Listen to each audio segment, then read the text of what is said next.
A lot of the injuries we see when people are in a hurry, they haven't got decent yards to work in, they've been rushing, they want to get a job done quickly. Cattle are usually stirred up, people get stirred up, and the combination never goes very well. It's a very high-risk industry. Both the government and the industry needs to work together to find some sustainable safety changes to turn around that high fatality rate. The core business we're in Australian Country Choice is putting a steak on that family plate, and we're looking to maximise efficiency here to give you the best product that we can.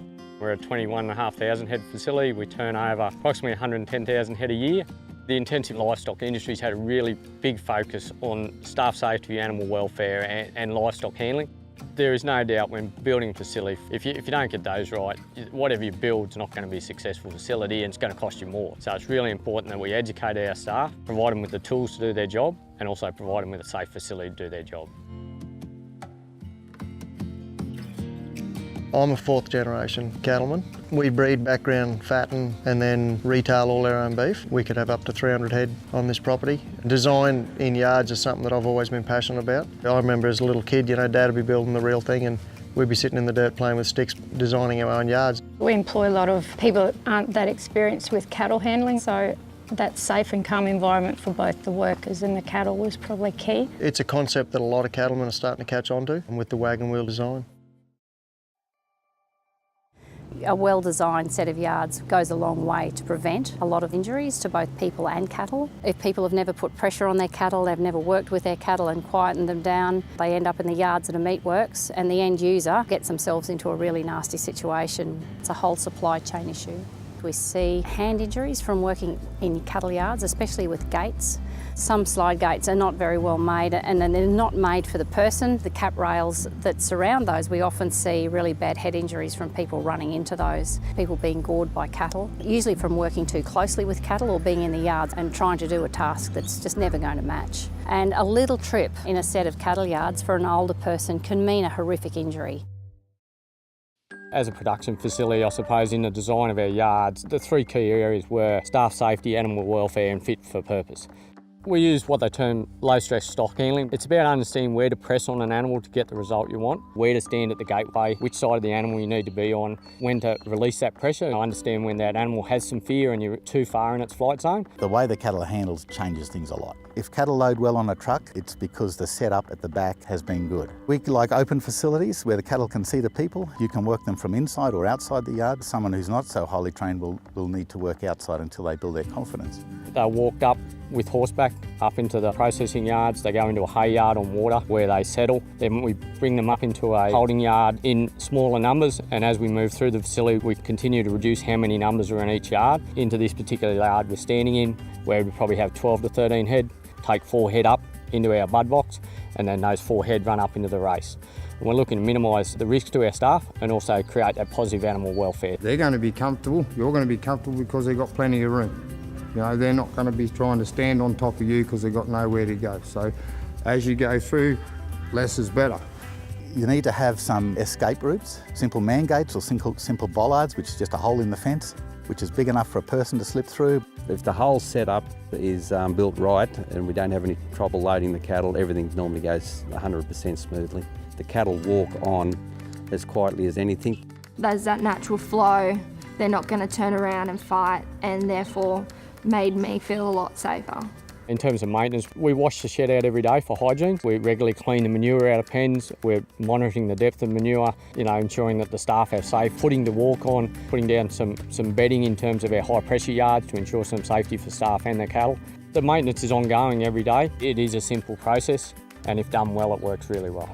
We inspect all the gates, all the chains, make sure there's no loose rails, anything in the yard that's going to cause an incident to a staff member or an animal, that's a stop work and remove.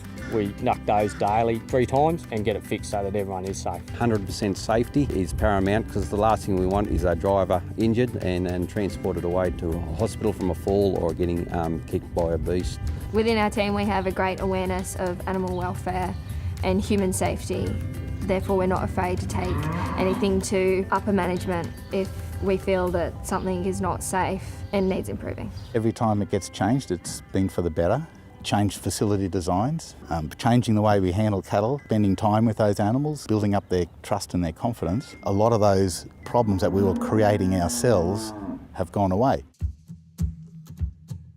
Safety for me was #1 priority because often it's down to me doing a lot of it. And at the end of the day, if Sarah gets hurt, everything stops. We had to build with the wheelchair in mind, but what we found, over the years is that you don't have to be a great cattleman to work cattle in these yards. It's an electric over hydraulic, joystick operated block gate and 5-way draft, so I can sit there in my chair and as Sarah's processing cattle, I can either block them in the race and change the draft, or if I can see what's coming, I'll change the draft prior, yeah. Some of those simple designs that Rob has put into place can also be translated to a family property where perhaps you've got older workers who really do need that separation and really can't climb rails and do the things that they used to do. It's putting the science behind it to come up with a really good design that's very effective for cattle and very, very effective for people. The beauty of the wagon wheel design, as we call it, is cattle can't see the lead cattle hitting the end of one pen and turning back on themselves. They think they're always moving forward, and so they keep flowing, and it all comes down to animal welfare, and so our design, I think it addresses that.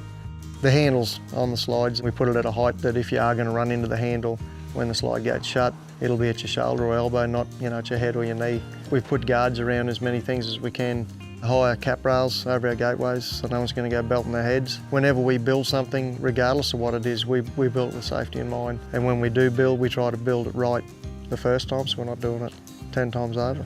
One of your most valuable assets are your employees, because if they're hurting off on workers' comp, a couple of days in the hospital because of an injury, well then you're not getting any production out of them. So it's certainly something that everybody should take on board and take it pretty seriously. I think the beauty is too, it's Rob and I still talking to each other. Before we had someone else standing there, and often we do employ backpackers, so there's a communication barrier. Whereas today, Rob and I just speak to each other and he just does his thing and I do my thing, and it's enjoyable now.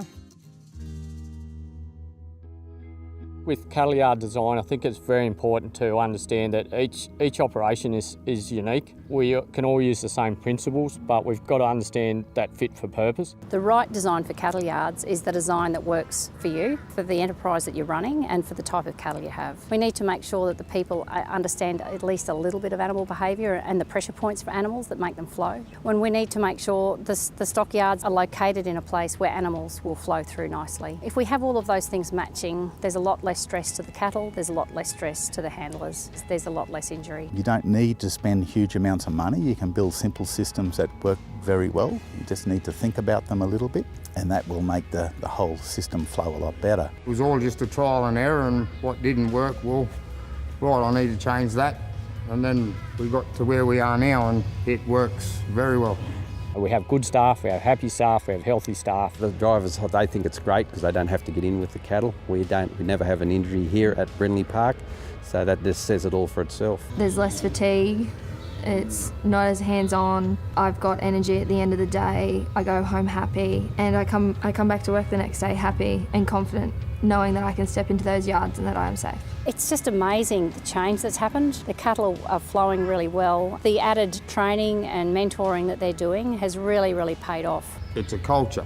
If one does it, eventually everyone's going to do it. Things are changing pretty quickly, and we're going to see a complete evolution of the way things are done in the industry. What used to take us all day with 120 breeders, in the new yards takes us about 3 hours. But it works for our situation. I think anyone that stepped into these yards would find that they'd work quite well for them. They did a lot of research and they've come up with a fantastic design that suits them and the way that they need to work. If you can fix that gate that doesn't swing properly, if you can pick up that piece of wire, if you can grease that hinge, please do that. Don't wait till it becomes a huge job. If we don't do that maintenance on our yards, it doesn't matter how well designed they are, it doesn't matter how well trained your staff are or how quiet your cattle are. Make sure you're not putting yourself or anybody else in an unsafe situation. I would love to see a day when there's 0 injuries to people in a stockyard, and just as importantly, 0 injuries to animals.